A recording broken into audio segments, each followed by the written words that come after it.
All right, real talk. If confidence were something you could order off of Amazon, we'd all have Prime memberships and walk around with super confidence, right? But spoiler alert, it doesn't actually work that way. And honestly, the people who seem the most confident, sometimes most of them are just better at hiding their insecurities, or they've actually done the work to kill off those insecurities. So, how do you actually build real, unshakable confidence?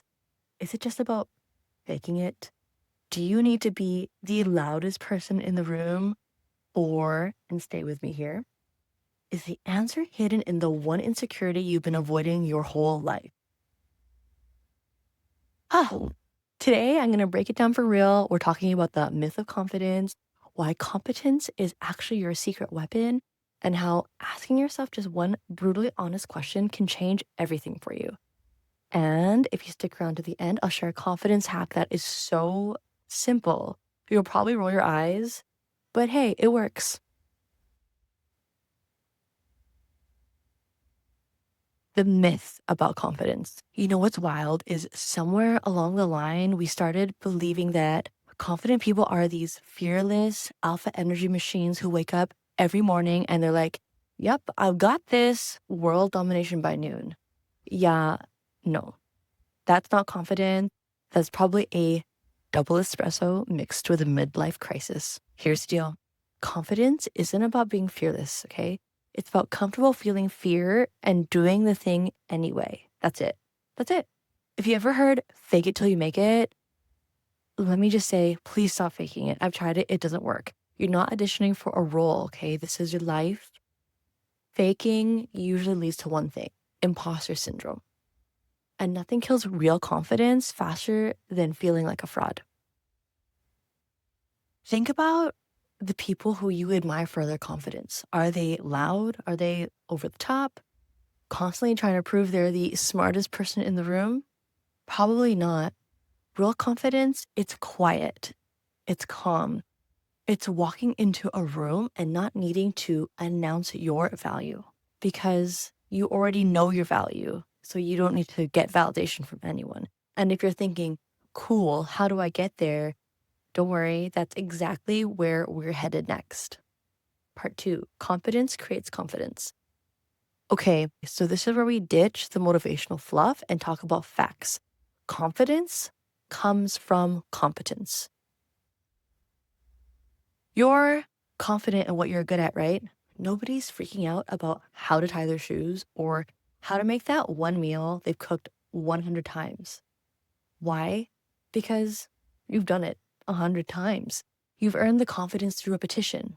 The formula is actually stupid simple.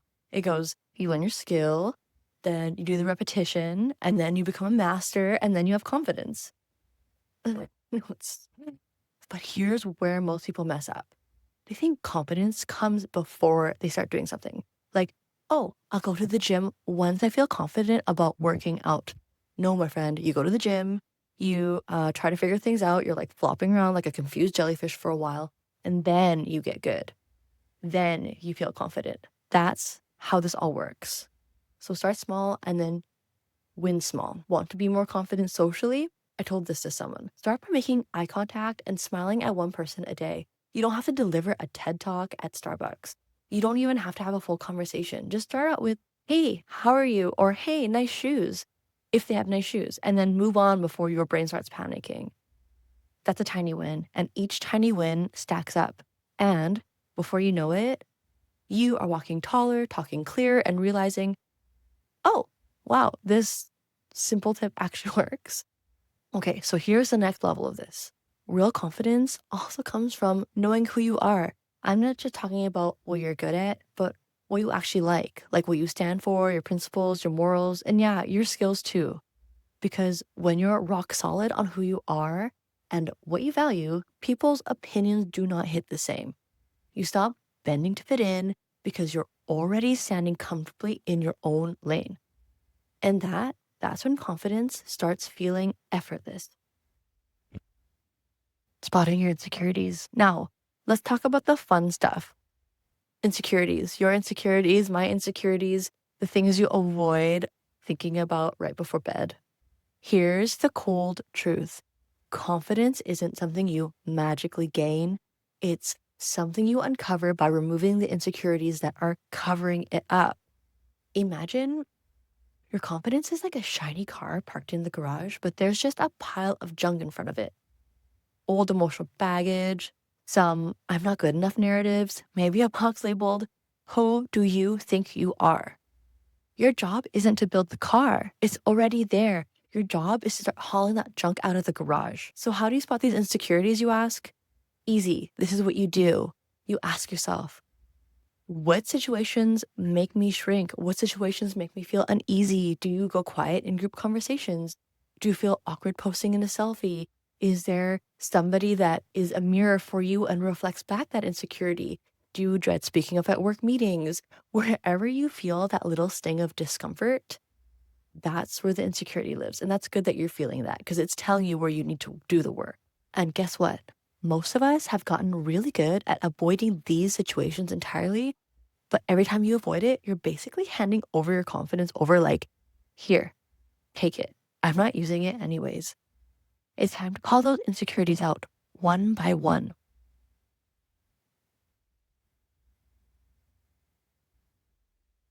Part 4, ask yourself, why am I insecure? All right, time for the heavy lifting. This is where you need to have a little therapy session with yourself. And the important thing here is to be honest, really honest and vulnerable with yourself. When you spot an insecurity, don't just label it and move on. Get curious, get ruthlessly curious. And let's say you're insecure about public speaking. Don't just accept that and suffer through it every time. Tell yourself, I am not good at public speaking just yet. And then start working on it if that's something you want to get over. Let's use public speaking as an example. Ask yourself why. And something's probably going to come up that says, because I think people will judge me. And then you tell yourself, okay, but why does that matter? And then your response is probably going to be something like, because if they judge me, they might think I'm dumb. And then have a conversation with yourself and talk to yourself and be like, why would that be so bad? And then your internal response is going to probably be, because deep down, I'm scared they're right. And boom, there it is. That is your insecurity. The real insecurity isn't public speaking. It's that you're carrying around this understated belief that maybe you're not smart enough. And I promise you, 99% of the time, that belief that you've been carrying inside is complete nonsense. But as long as it's sitting there unchecked in that garage, blocking the car, it's blocking the car, it's running the show. So every time you hit an insecurity, ask yourself why, like a 5-year-old, until you hit that real root. Keep going. And sometimes you have to ask yourself more than 5 times, but that's okay. That is what you work on. If it's a skill issue, that's easy. Learn the skill. If it's a self-image issue, that's easy. Change that belief and actively do things to change your self-image.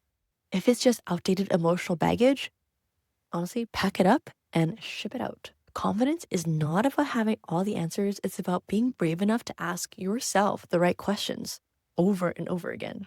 Conclusion. So here's the truth no one told you when you were busy Googling how to be confident. You don't need to be more confident. You need to become competent at the things that scare you. Honestly, you just need to turn those insecurities into a personal hit list or personal to-do list and start knocking them down one by one. And that simple hack I promised, here it is. Do one uncomfortable thing every single day. I don't care if it's saying hi to a stranger or standing up straighter when you walk into a room. Confidence isn't a light switch, it's a muscle. And trust me, the more you work at it, the less you'll even recognize the insecure version of yourself. If this hits home, hit that like button so YouTube knows we're out here building legends, not just cat videos. Because I have so many cat videos on here.